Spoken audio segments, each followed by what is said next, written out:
There's a lot going on in these streets. It's a lot going on in these streets, man.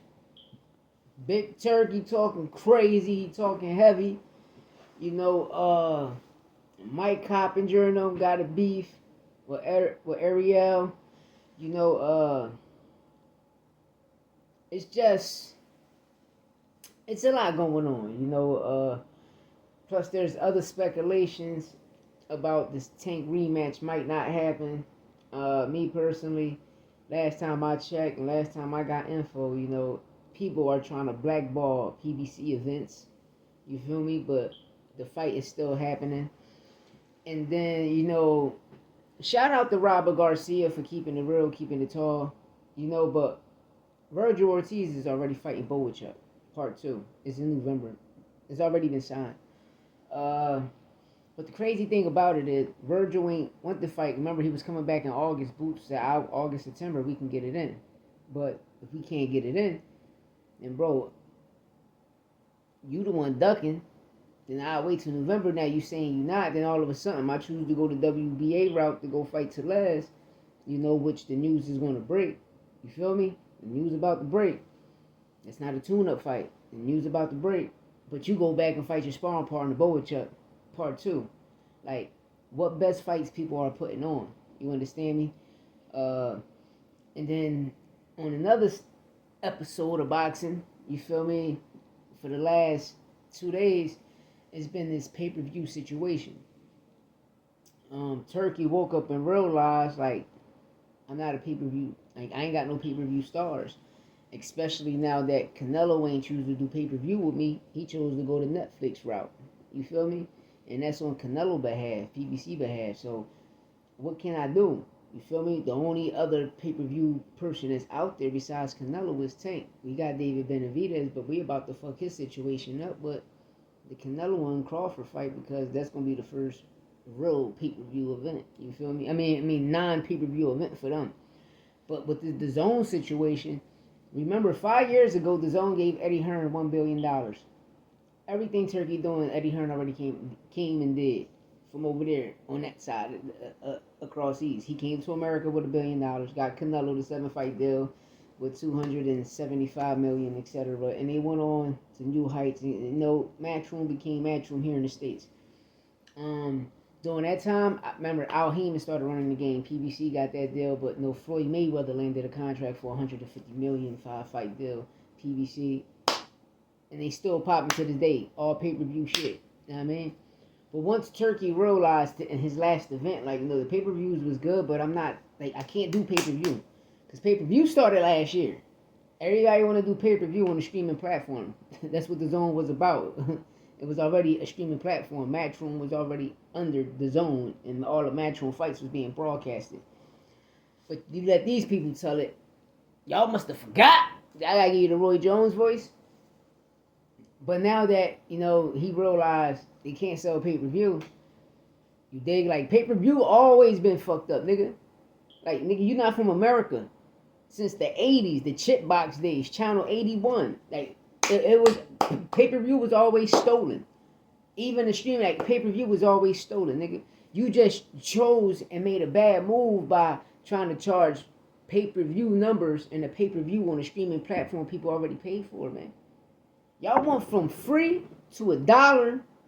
They went from free to 3 months. It was a free subscription for 90 days for 3 months, and after that you'll pay $1. Then from there, this one, the Zone first started in the States. Then from there it went to $9.99. And that's when that and Netflix went to $9.99. Then the Zone ended up at $12.99. Then whatever it is now, because I don't have it. You know what I mean? I'm just saying, when Canelo was with Eddie at the time, getting money with Eddie, that's when I had the shit. All of the fights was free. All of the fights was free. I don't know what they talking about now. But you let these guys tell it, they gonna paint a narrative like a person is creating some new shit. But the only thing you see is Big Turk keeping it real. Like, bro, I only care about 3 things. My Lord, my King, and my Prince. And he's letting you know that Riyadh season, all of that shit is backed by the Saudi government. And he's telling you, like, we just want to bring boxing here to Saudi Arabia, you know, and give other people opportunities. I'm with that. Why? Because Yes, like all we know is about commentator fighters. And what I mean about commentator fighters is all the known fighters that everybody know. They're commentator fighters. But you got other fighters that's out there that's ranked high, but they're not. They ain't got a chance. They not signed to no big promotional company, or there's no big promotion company scouting. So the situation they did with the sparring event, that was great. You feel me? Got the ring, got the big dog from the ring that's running it with him. You know, going to every city scouting, that's great. And then you can see who really won it, because whatever city you landed, let's say you landed in the tri-state, or you went to New York. Everybody from the tri-state and DMV and New England side should have hit New York, right? And then if they shoot the Boston, it should be the same thing. Everybody, then they come to Philly, same thing. Even when they go to the Midwest, all of that should be the same thing. Because it's going to show how bad you want it. Why? Because they're going to be like, damn, I done seen his face 3 times. He all the way over here. He really won it. But they seeing the talent that you displaying. There's nothing wrong with that, man. There's nothing wrong with that. And we need that in boxing. We need that in boxing. You know, me, like, I don't come here and just shit on people. I just talk for the trenches. You feel me? I talk. When the trenches see me, they be like, yo, Juan, what you think about And I'll be like, man, all right, I'm going to talk for y'all. And this is what I talk. Nigga, we really in the streets. We really in the mud. You feel me? Like, you let Turkey know, nigga, we really in the mud. You see this shit? Nigga, I'm on house arrest. We really in the mud. You know, Taqwa Allah. You hear me? We really in the mud. But at the end of the day, I'm just speaking for the trenches. I don't be trying to shit on people. I don't be trying to, belittle a person, resume or nothing. I just talk for the trenches. Now, I mean, because the trenches be like, damn, but bro, his shit like this. Why nobody talking about that? The other niggas be like, bro, you see the narrative these niggas be paying? But these niggas ain't got no channel, so I come on here and I speak for them. You know, and when I start interviewing these guys, I'm letting you know. I'm going to give you the real. This is what the trenches want to know. I'm not going to sit here and hold no punches with you. You know what I mean? I was trying to get on that cigar talk Shakur situation yesterday, but that shit was kind of crowded. So I just let that situation go, because I was going to let him know, nigga, this is all facts, no opinion, sport podcast. Listen, we don't let none marinate. We get straight to the sauce, everything saucy. Nigga, I'm whipping this shit to the oils, Mr. Armor Hammer. This is what the trenches want to know. We out the mud, feet on land. This is what the trenches want to know. You feel me?